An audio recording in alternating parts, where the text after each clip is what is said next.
Hey everybody, it's WooMate Creations here, G and Sherry. And Sherry, of course, is doing the filming because I suck at it and she likes to tell me what to do. So, okay, so here is what we are making. These are called string blocks, and they are an awesome way to use up your scraps and make an amazing looking quilt at the same time. We use these papers from the Dollar Tree. We buy this, and then we take a 6.5-inch square. Of course, the Martelli 6.5-inch square with the magic on the back, so that way when you're cutting the paper, it doesn't slide around on you. I could get up and demo how to cut that, but let's not do that right now. I think people know how to cut. Okay, you just cut 6.5-inch squares. So you'll get these. And like I said, if you want to screenshot this, these are $1 from the Dollar Tree. And Really? Really?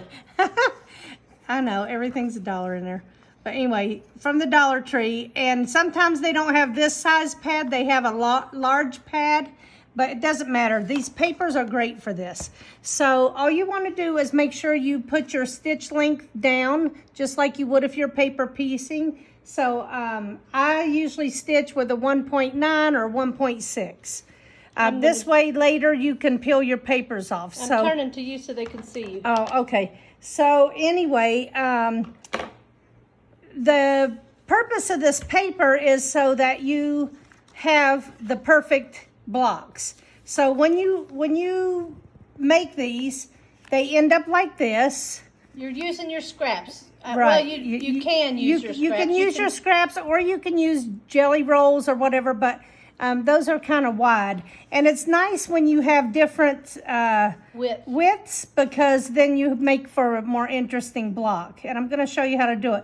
But it turns out like this, and then you're going to just trim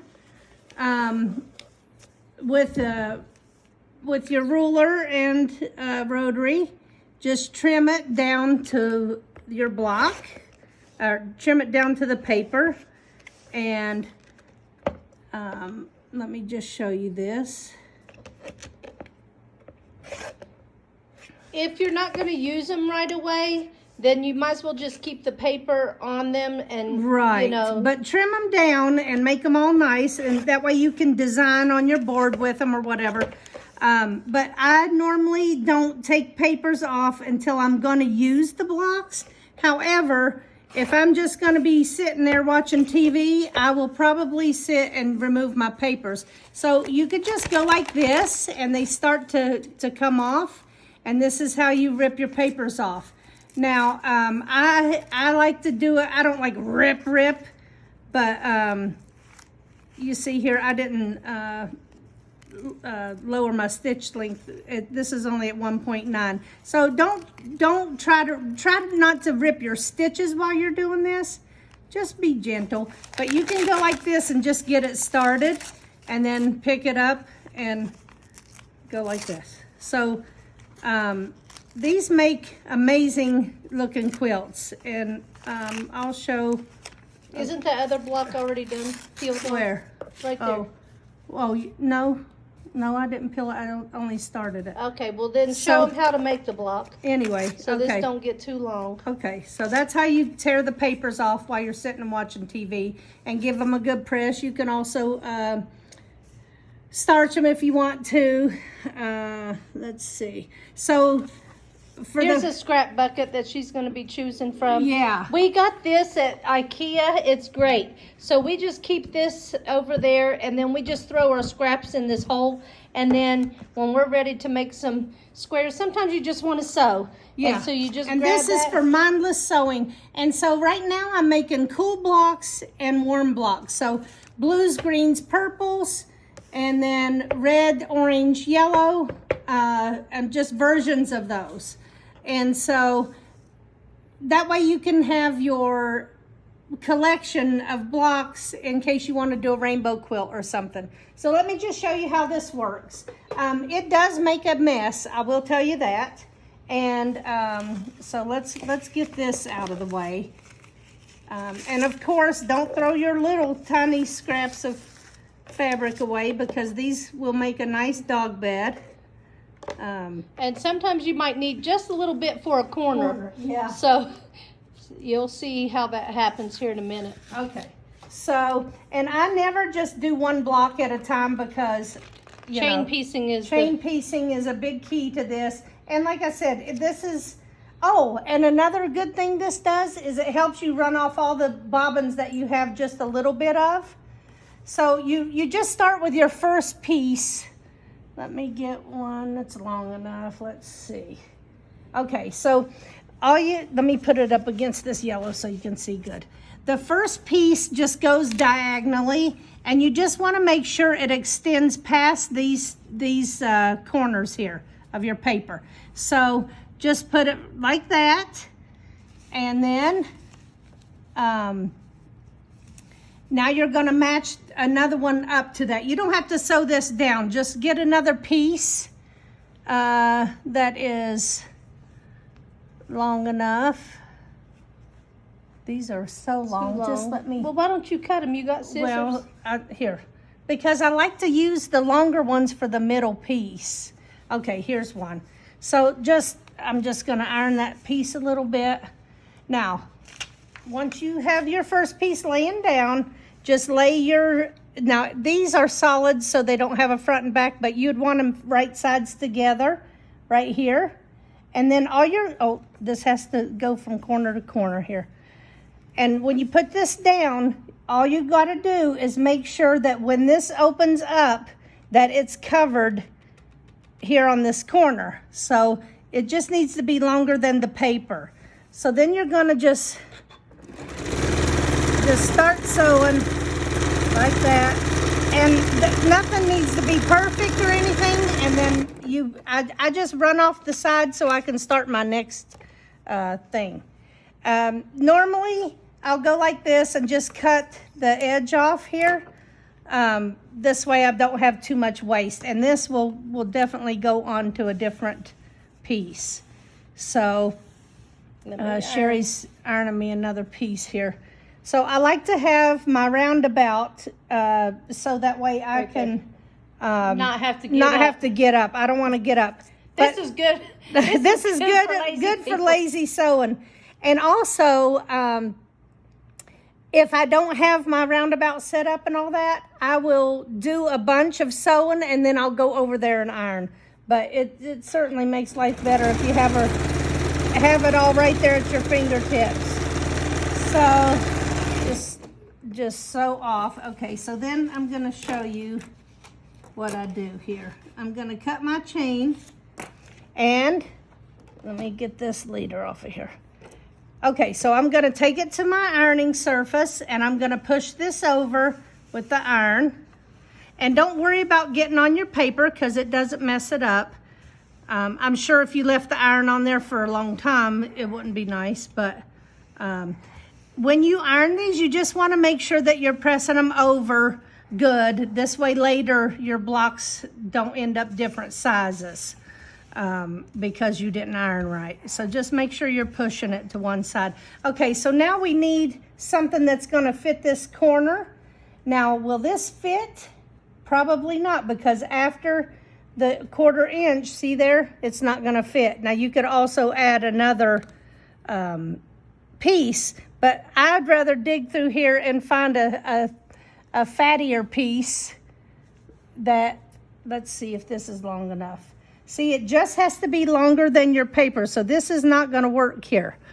Let me This is a good demonstration. Right, because sometimes you think it's going to make it, but you just have to kind of bend Here. it sometimes. so figure out look, if it's I'm gonna going to make put this here, but before I even start sewing on it, I'll just take my scissors and rough cut it like this, just as long as it's longer than the paper, okay?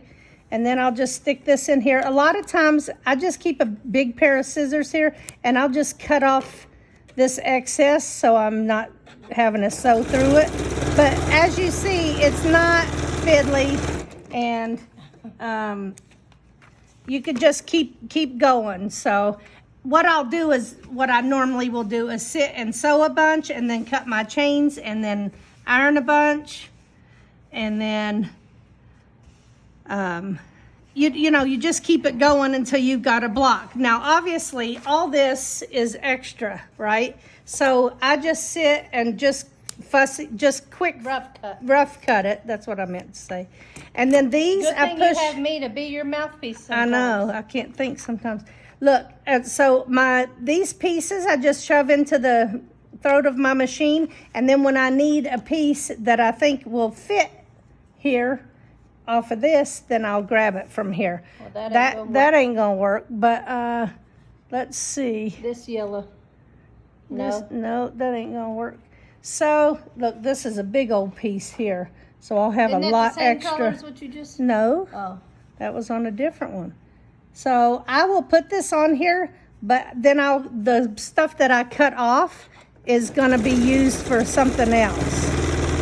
Okay, so I think you get the idea where you just keep building and building from one side to the other. And if you don't have your ironing stuff next to you, you could also have gone on the other side and done 2 seams before you'd have to get up and iron it. But so this obviously has a lot of extra. Now I can just rough cut it, or I just like to take my cutter and then I can use those. Y'all like the sound effects? Yeah, and so that way I'm not wasting. So these are 2 good pieces that can go on a corner when I've got a smaller corner. So you just keep doing that, building on both sides. And let's see.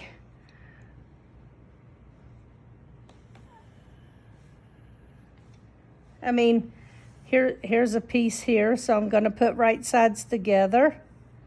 I'll just cut this excess off just so it's not in my way. You don't have to do that, but just when you're doing that, make sure you're not cutting your paper off. So we'll just stick this in here.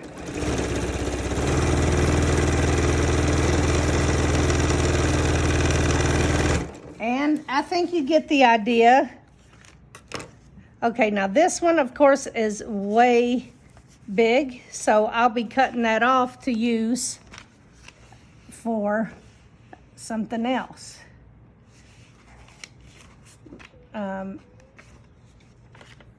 just rough cut it again to give me the most amount. See, that big old chunk of fabric I can use for something else. Anyway, that's how you do that. You just keep going and just chain piece, and before you know it, you'll have a ton of blocks made, and it's really fun, and it gives your eye a lot of interest on the quilt. So that is how to do a string block. And of course, any of these Martelli products that I have used in this demo can be purchased at martellinotions.com. And if it's not already on sale, you can use the code TWINS20 to get a 20% discount off of the product. Yeah.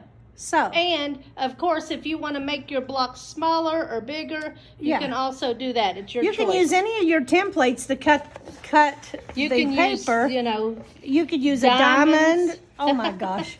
Diamond or rectangles or whatever you want, because there's leftover paper after you've cut these.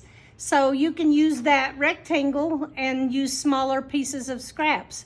So just have fun with it, and show us what you do, and We give love us to a see thumbs up, share the video, and also make sure you subscribe to our channel and hit the bell. That way anytime we put up a new video, you'll be notified.